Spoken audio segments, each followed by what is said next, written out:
안녕하세요. 거실혁명 은하살롱의 은하수입니다. 자, 이번 5월은 거실혁명 은하수 갤러리로 오픈을 하게 되었습니다. 우후! 그래서 은하수 갤러리 첫 초대 작가 김태덕님을 모시고 이야기를 좀 나눠볼게요. 안녕하세요. 안녕하세요. 네, 김태덕 작가님 소개와 어떤 예술 활동을 하시는지 이야기 좀 나눠주시겠어요? 예, 저는 김태덕이고요. 네. 시각 작가입니다. 시각예술 작가고 주로 사진 설치, 드로잉 이 세 가지를 하는데요. 드로잉은 최근에 시작을 했고 주로 하는 건 사진하고 설치를 많이 하고 있습니다. 근데 사실 사진이랑 설치 둘 다 사실 좀 어려운 장르예요. 그렇죠. 현대미술이 다 어렵죠. 네, 현대미술 참 어렵습니다. 근데 제가 얼마 전에 김태덕 작가님의 갤러리를 사진전을 보고 왔거든요. 그래서 이번에 저희가 똑같이 이제 거실혁명 은하수 갤러리에서 전시를 하게 됐는데 그 제목이 스토리 앤 히스토리예요. 이 작품 좀 설명 좀 해주시겠어요? 예, 저는 개념 작가, 개념 미술이라는 거 장르도 참 생소하시긴 할 텐데. 많이 생소합니다. 네, 인터넷 찾아보세요. 네, 개념 미술. 네, 개념 미술을 하고 있고요.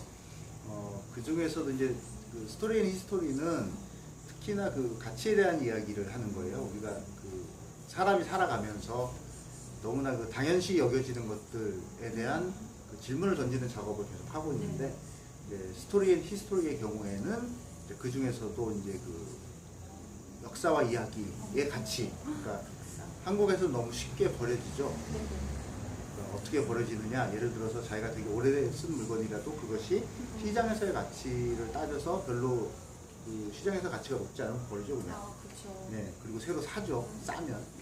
근데 어떤 특정한 물건이 일정 기간 동안 사람과 함께 특정한 공간에서 같이 지내다 보면은 거기 수많은 상처들이 생겨요. 때도 묻고 지워지지 않는 뭐 때도 생기고. 그런 그 물리적 흔적, 그야말로 물리적 흔적이죠. 그런 물리적 흔적들이 생기기 위해서는 어떤 특정한 그 사건이 있어야 되잖아요. 이제 그 사건들이 그 자체로 한 사람의 역사, 미시사이기도 하고, 거기 또 재미있는 이야기들이 담겨 있는데, 그런 것들이 너무 쉽게 벌어지는 이유는 결국에 가서는 그 현대 사회 속에서 가장 그 중요하게 생각하는 것을 넘어서 이제 모든 가치를 압도하는 가치로 받아들여지는 게 돈이에요. 그러니까 시장에서의 교환 가치죠. 그래서 그 시장에서의 교환 가치를 넘어서는 다른 가치들. 왜냐하면 시장에서의 가치를 우리가 지금까지 따라왔을 때 제가 던지는 질문은 그래서 당신은 행복합니까? 이거거든요. 돈 많이 번다고 행복하지 않고, 그렇죠. 그리고 다른 가치들을 잃어버린 상태에서 돈만 있다는 것이 그렇게 행복한 일은 아니거든요. 그래서 이제 자꾸 새로운 가치들, 다른 가치들, 그러니까 돈에 의해서 압도돼서 우리의 인식 속에서 사라져가는 가치들을 이제 하나씩, 두 개씩 찾아보고자 하는 의도에서 시작을 했고, 그 중에서도 저는 그 역사와 이야기, 그 부분에 좀 초점을 맞췄죠. 그래서 이제 그 시작은 일본에서 우연한 게 제가 그 아티스트 인 레지던스라는 프로그램으로 이제 일본에 갔다가 방문한 공장에서 시작을 했는데요. 공장들의 그 사장들이 돈을 많이 벌어요. 장인에 대한 대우가 우리랑은 비교도 안 될 정도로 좋기 때문에 그분들이 돈을 많이 번다고 우리의 상상 이상으로 돈을 많이 법니다, 정말. 근데 그런 분들이 아버지가 썼던 기구, 또 아버지가 썼던 심지어 공장 그 건물도 그대로 쓰는 경우도 있고, 그런 것들에 대해서 되게 자랑스러워하고, 제가 방문을 했을 때 이거 우리 아버지 거다, 이게 아니면 뭐 이게 우리 공장이 뭐 40년대 30년대 처음 시작했는데 그때 처음으로 우리 아버지가 쓰시던 기계라는 걸 그걸 안 버리고 가지고 있는 거예요. 그런 그 개인의 미시사, 그러니까 공장의 미시사죠. 그리고 그 안에 담겨있는 이야기들에 대한 가치를 되게 소중히 여기더라고요. 근데 정말 그 이야기를 소중하게 여기서 그러는 건지 아니면 다른 이유인지는 모르지만 어쨌든 그런 부분을 보고 많이 부러웠어요, 한편으로. 그리고 그런 가치들을 되살릴 방법으로, 그래서 이제 그런 그 공장들에 있는 뭐 그 물건들, 사물일 수도 있고 그 건물 자체일 수도 있는데 되게 오랫동안 켜켜이 거기에 이제 쌓여온 그 흔적들, 물리적 흔적들, 그 안에 있는 이야기와 역사들을 이제 사진을 통해서 보여주는 거죠. 뭐 예를 들어서 뭐 스패너에 뭐 기스가 났는데 그게 어떻게 났을까? 뭐 어떤 사람이 어떤 그 한 50년 전에 공장에서 일하던 젊은 청년이 이 여자친구와 싸우고 그 다음날 아침에 출근해서 화가 나서 집어넣었다 생긴 상처일 수도 있고 어떤 이야기가 담겨 있는지는 모르지만 근데 그런 상처들 속에는 다 이야기가 담겨 있거든요. 그런 이야기들을 한번 보여주고 싶었던 거죠. 어떻게 보면 우리는 다 새 건물에 익숙하잖아요. 그렇죠. 그러니까 조금 더 좀 생각해 볼 수 있는 작품인 것 같아요. 나의 역사가 사실 쉽게 사라지는 것에 대해서 네, 좀 이렇게 좀 의문을 갖게 하는 그런 작품인 것 같아서 되게 좋네요. 네. 그리고 이번에 좀 새롭게 갤러리가 아닌 거실이라는 공간에서 그러니까 사진전을 여시잖아요. 이것을 하게 된 이유 그리고 의미가 있다면 어떤 게 있을까요? 네, 이유는 간단하죠. 시키니까 하는 겁니다. 제가 부탁을 해달라고. 네. 그렇다면 의미는? 그 속에서 의미를 찾자면 네, 찾아봐야죠. 어떻게 찾아봅시다. 농담이고요. 네. 저는 그런 일상의 공간에서 전시하는 걸 굉장히 좋아합니다. 원래. 그러니까 예술이라는 것이 어느 순간부터 자꾸 우리의 일상하고 유리됐는데 사실 아까 그 현대미술 어렵다고 말씀하신 네. 것 같은 비슷한 맥락에서 얘기할 수 있고요.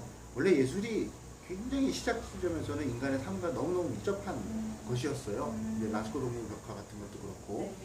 네. 근데 어느 순간부터 이게 사회가 분화되고 여러 가지 문화도 분화되고 다양한 분화들이 일어나다 보니까 예술도 분화가 돼서 그러더니 점점 이상한 방향으로 가가지고 거기 동떨어진 어느 딴 나라 세계의 이야기처럼 되어버렸는데 그거는 예술 자체에도 그렇게 좋은 일은 아니고 또 사회에도 좋은 일은 아니죠.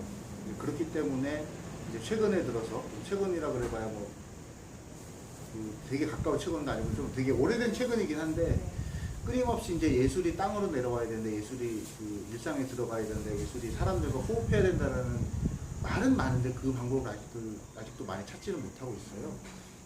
근데 저는 그런 방법 중에 하나로 이제 일상의 공간에서 전시를 하고 또 작품이 이 갤러리 같은 그 작품에 집중할 수 있는 공간에 있을 때도 나름 의미는 있습니다. 그걸 안 된다는 건 아니고요. 원래 예술은 다양한 걸 받아들일 수 있으니까요. 그렇지만 저는 어쨌든 누군가가 내 작품을 산다면 많이 팔리진 않았습니다. 많이 사세요. 네, 많이 사주세요. 쌉니다. 생각보다 싸요. 네. 그것을 사람들이 사서 그거 좋다고 그걸 막 예를 들어서 제가 뭐 되게 유명한 작가라서 네. 되게 비싼 값에 팔았어요. 네. 그럼 이제 사람들이 그걸 보지도 못할 거예요. 그렇죠. 아까워서. 아까워서.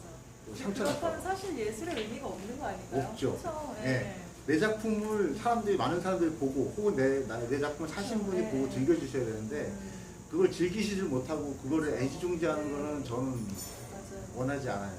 그런 의미에서 거실에서 네. 거는 게 굉장히 의미가 있는 그렇죠. 시도네요. 네. 일상의 공간 속에 녹아들었을 때도 자연스럽게 어울릴 수 있는 게 오히려 더 좋은 예술이라고 생각합니다. 그럼 제가 제 일상의 공간인 은하수 갤러리에 막 걸어드리겠습니다. 네. 그리고 여러분들은 5월 달에 오시면 김태덕 작가님의 스토리 앤 히스토리를 관람을 하실 수가 있으세요. 마지막 공식 질문인데요. 김태덕 작가님 고상한 취향은 어떤 거세요? 너무 고상하죠. 많죠. 그런 네. 취미가 많은데 일단은 제가 그 종교보다도 저한테는 중요한 게 낚시인데 플라이피싱을 합니다. 이 플라이피싱이라고 하면 네. 그 영국 귀족들의 2대 스포츠 되게 여우 사냥하고 여우 사냥. 플라이피싱 이거 못하면 안 돼요. 반드시 해야 됩니다. 네. 취미였거든요. 여우 사냥은 사실 한국에서 하기 어려우니까 예. 플라이피싱 하시는 거죠? 여우가 없어요. 네. 귀족이라고 이렇게 생각하시는 것 같아요. 자, 이렇게 정말 품이 있는 스토리 앤 히스토리 저희 거실혁명 은하수 갤러리에서 만나보실 수 있습니다. 많은 관람하러 오세요. 지금까지 김태덕 작가님이었습니다. 감사합니다. 감사합니다.